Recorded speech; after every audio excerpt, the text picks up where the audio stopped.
Assalamualaikum warahmatullahi wabarakatuh. Perkenalkan teman-teman, Bapak Yudi yang terhormat. Saya Muhammad Fatih Ar-Royan dengan NIM 1212020 159. Izin untuk menjawab pertanyaan UAS mata kuliah pengembangan bahan ajar. Masuk ke poin nomor 1, yakni soalnya dalam pengembangan media digital untuk pembelajaran PAI, kolaborasi antara guru dan murid itu sangat penting. Jadi, analisis untuk penggunaan media ajar yang relevan dan inovatif. Nah, jadi untuk penggunaan media pembelajaran yang inovatif dan relevan itu harus berbagai cara dan berbagai kolaborasi. Nah, yang pertama, peran guru itu berperan sebagai fasilitator ataupun desainer pembelajaran. Jadi, guru itu merancang dan mengembangkan konten yang sesuai dengan kurikulum dan kebutuhan para siswanya. Contohnya itu, guru itu membuat video ataupun mengambil video terkait kisah-kisah para nabi yang bisa diambil atau diakses oleh siswa di media apapun. Jadi untuk peran peserta didik sebagai pengguna dan penguji juga apakah media ini tuh layak atau tidak, tergantung bagaimana respon siswa. Nah, contohnya itu sudah ditayangkan terkait videonya, lalu ada kuis interaktif nih terkait video yang sudah ditayangkan sebagai umpan baliknya. Nah, begitu untuk nomor 1. Contohnya itu, guru dan siswa ini bersama-sama nih mengembangkan vlog. Contohnya vlog terkait topik pembelajaran PAI.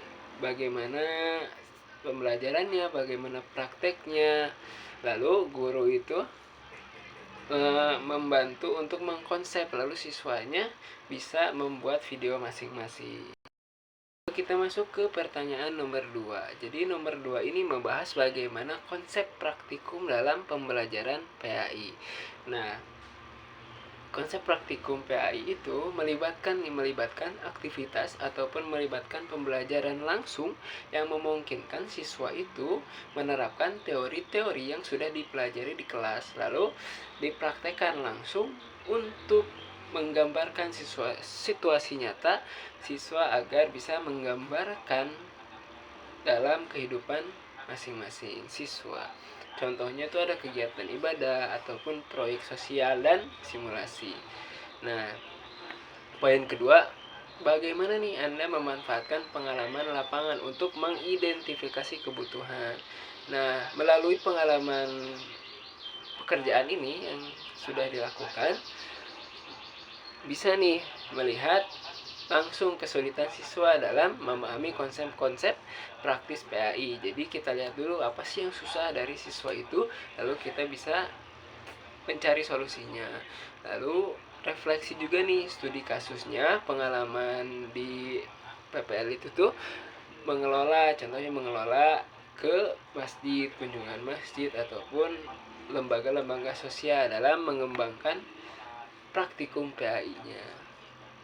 Lalu refleksinya itu contohnya ketika ada praktikum terkait pemandian jenazah. Nah, itu ya, jadi yang sering dilakukan terkait pemandian jenazah, bagaimana siswa itu diajak untuk bisa mempraktikkan bagaimana merawat jenazah untuk bisa dikuburkan sampai disolatkan dan lain sebagainya.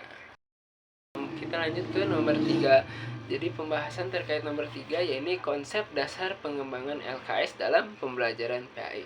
Nah, ada berbagai prinsip terkait konsep dasar pengembangan LKS. Nah, yang pertama itu relevansi.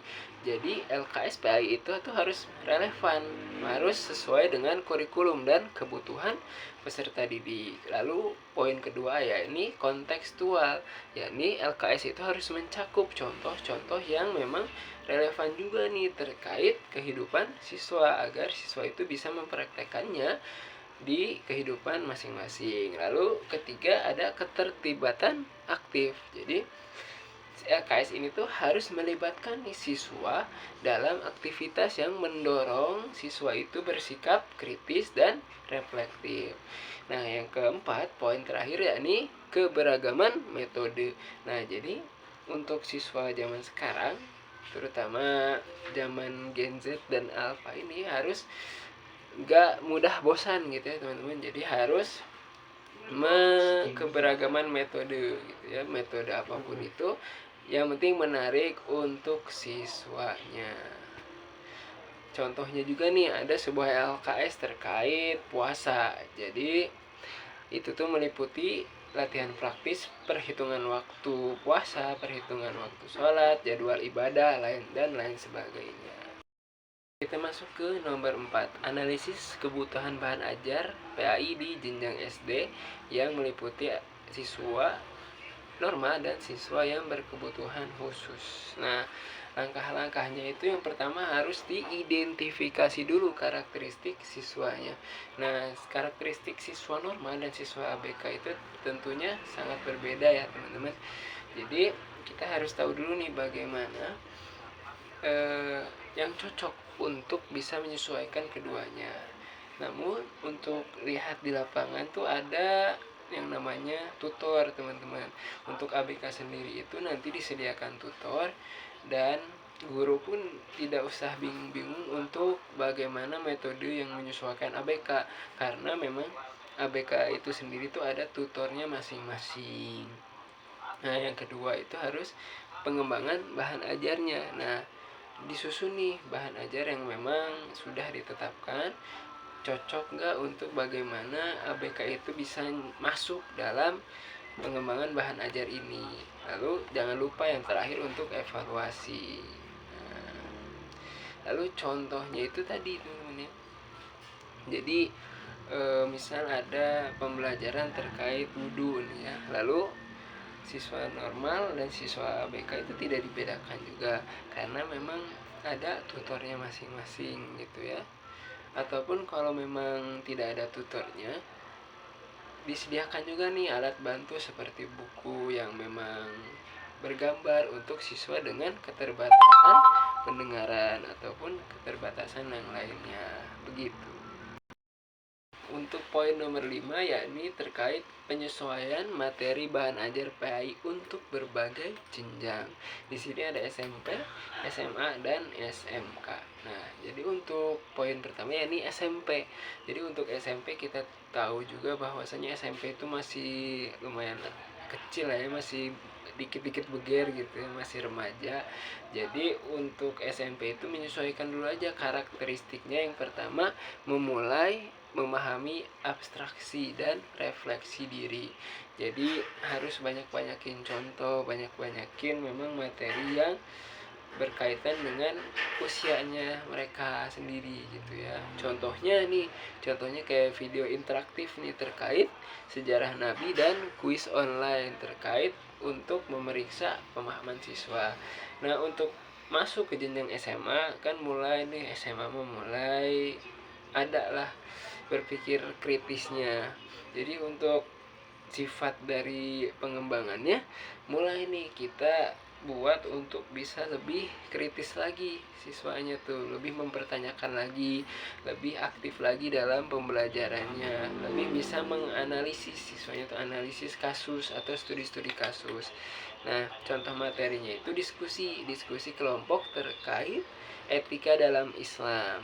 Nah, kalau untuk SMK, nah SMK itu kan memang kejuruan ya, yang memang fokus untuk dunia kerja untuk sekarang itu. Jadi cobalah masukkan materi-materi PAI itu dalam keterampilan praktis, dalam materi-materi yang memang mereka lagi emban. Contohnya lagi otomotif, lalu PAI itu masuk bagaimana nih untuk bisa dihubungkan otomotif ataupun komputer itu dalam pembelajaran PAI. Nah, contohnya itu pembuatan laporan tentang penerapan prinsip-prinsip Islam dalam bisnis.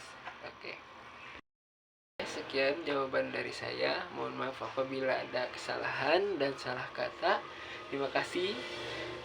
Wassalamualaikum warahmatullahi wabarakatuh.